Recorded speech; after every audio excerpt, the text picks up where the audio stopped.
Am I the a-hole for telling my sister her reaction to my daughter's name was way over the top and totally rude? I gave birth to my second child a few weeks ago. I already have a son and this time I had a daughter. My husband and I named her Alana. We announced the name and did not expect any real reaction to the name.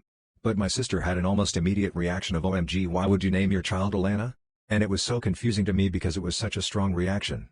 I told her we thought the name was pretty and would grow nicely with our daughter.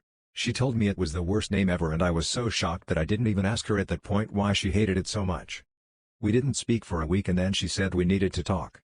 I agreed because I was still so taken aback by her reaction. She showed up at my home and overreacted more to the name. She was saying it was so shitty that we chose the name and how could we do that to her niece.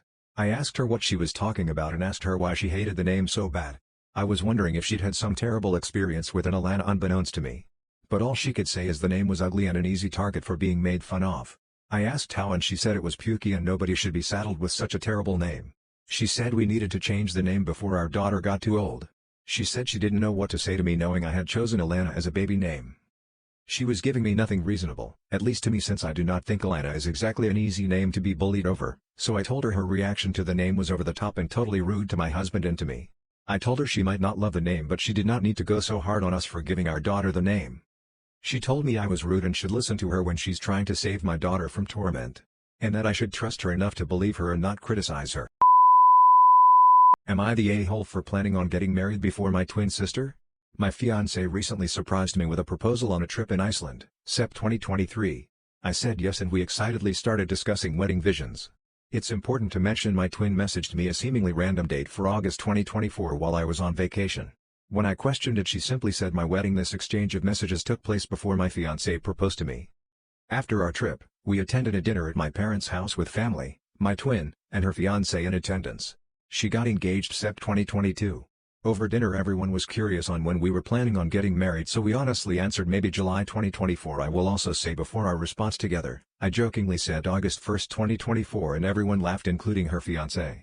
I did explain it was a joke afterwards just to make sure everyone knew I wasn't serious. My fiancé actually picked the time of year himself. When he explained all his reasonings I agreed we could look for dates in July.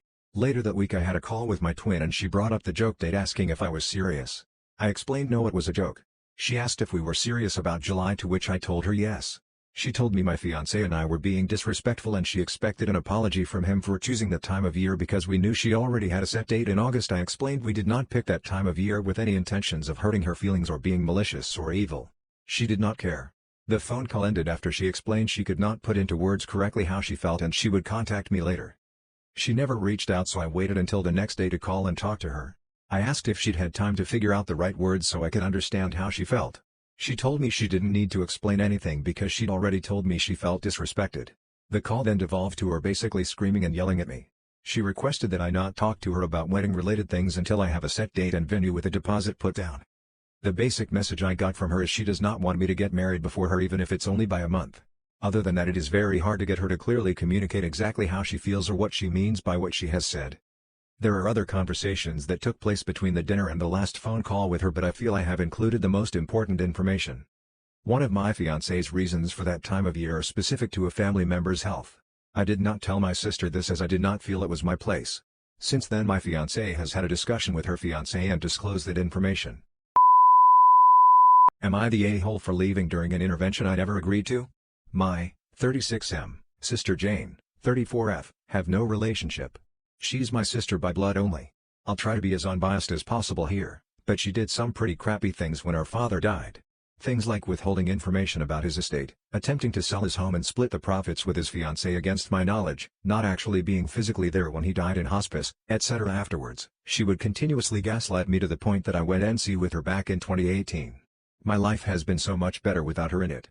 My mom Brenda, 60F, is not a fan of this. She was divorced from my father and, even though I loved him so much, I have to admit that he wasn't the greatest parent in some aspects. We lived with him. My sister and I not having a great relationship is, mostly in part, his fault. Brenda doesn't like that her two only children have a dead relationship and is constantly trying to fix it. After being in therapy, I've started learning how to erect and enforce boundaries. I don't like it when my mom attempts to fix our relationship and I call her out on it, gently, each time.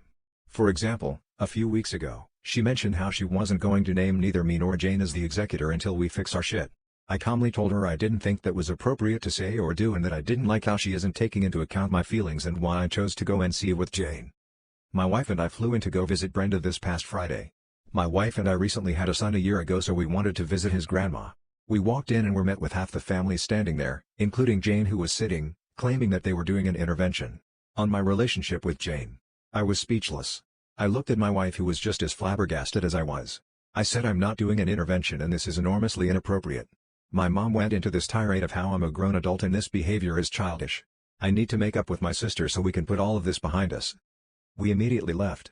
My mom followed us out while asking why I couldn't do the adult thing and just talk to my sister. Baby was crying.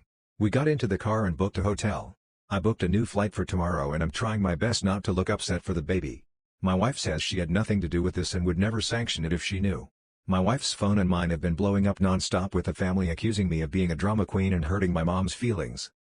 The only family member I didn't go and see with is my stepdad, who sent me a simple apology text.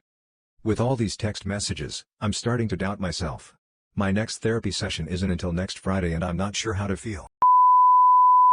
Am I the a-hole for refusing to give my 17/F cousin 8/F my heated blanket I got home? So, I have an 8-year-old cousin, who we'll call Katie for the sake of the story. For my 16th birthday, my best friend Jasper gave me a heated blanket because I mentioned how my room can get freezing whenever it wants. It's basically a red blanket that plugs in, you pick one of 4 settings and it auto shuts off after 3 hours, so it's not a fire hazard. Safe to say, I love this thing. I'm actually using it right now, lol. So 2 days ago, my aunt and uncle and Katie came over for dinner. I asked Katie if she wanted to play a game on our Switch. She excitedly said yes, so we went up to my room and set it up to my TV. Just my luck, my room was freezing cold, so I set up my heated blanket for Katie and I while my heater slowly heats up the room. When they were about to leave, Katie came running to me with the blanket, asking if she could take it home. The thing is, they have 2 dogs who ruin stuff in 2 seconds, while she doesn't take the best care of her stuff either, understandable since she's 8. I nicely took it from her and said no in the nicest way possible. I told her that it was a birthday gift that Jasper gave to me. She looked disappointed but smiled. She's met Jasper, and aside from her parents and I, he's gotta be her favorite person, and he absolutely adores her. She's told Jasper and I that we need to get together and get married so that she can see him more often, lol. She ran to her parents and got her stuff on, and my aunt and uncle asked why I couldn't just give it to her. I said again that it was a birthday gift from Jasper. They just said that I could have given it to her and Jasper, or I could get another one. I don't want to give it away since it was a birthday gift from my best friend, and he had a hilariously hard time getting it. He paid for it, but he had to ask his mother to order it, and tried his best to not mention that it was a gift for a girl, since you can probably tell how she'd respond, lol. I stood my ground and told them that I would not be giving it to them, and they just huffed and left. Later they texted me saying that I was an aw and I should have just given it to her. I was older, and I should have been the bigger person. The thing is, Katie had literally no problem with me saying no, so I have no idea what their problem was, but the way aw was thrown around, it reminded me of this place. Am I the a-hole for telling my wife I'm not going to sacrifice my hobbies just so that I can babysit? My wife Jane, 34F, and I, 38M, have been together for 5 years. She also brought my stepdaughter Emily, 9F, into our marriage. We have her for 4 days a week, MT, while she's at her dad's Friday to Sunday. From the beginning, Jane told me Emily doesn't need a second father figure as she has her dad to fill that role. I was only supposed to be a trusted authority figure in case she ever needed anything. I didn't mind and try my best to respect that boundary. She's a sweet child anyway and doesn't cause trouble, so it's not like I have to discipline her. Her father is also a good dad. Emily's dad recently got married and his wife has 2 kids of her own who are at their place Wednesday to Saturday and at their dad's Sunday to Tuesday. Emily and her new step-siblings don't get along at all. They're always fighting and it's pretty toxic. Emily's dad asked Jane if they change their custody schedule to match his stepkids to keep the children apart. It's not a big deal in and of itself because we don't live far from each other, so picking and dropping is no issue and she can easily be dropped off to school no matter where she stays. The issue is my wife agreed to it without consulting me. Jane is currently doing a certification course for the next 12 months and they have classes on Saturdays from 9 to 5 p.m. She asked me if I can babysit Emily on Saturdays, but I can't because I play golf with my brother and sister on Saturday mornings from 8 a.m. to 1 p.m. This has been our tradition from before Jane and Emily came into my life, and I had told Jane from much before that this is important to me and my siblings. She asked if I can move to another day, but that's not possible either because my siblings also have jobs and families of their own, so Saturday was the best day for us. I told her she can hire a babysitter, but she doesn't want to spend money when I can do it for free. I told her that wouldn't work for me. She then got mad and said golf is stupid and I should put my stepdaughter over my siblings. That pissed me off, so I told her I'm not going to sacrifice my hobbies just so that she can have a free babysitter. For the record, I don't have anything against Emily. I've babysat her before and she's a good kid. If there was a family emergency or if it was an occasional occurrence, then yeah, I would cancel golf for that day to take care of her, but I can't give up something this important to me for 12 months continuous.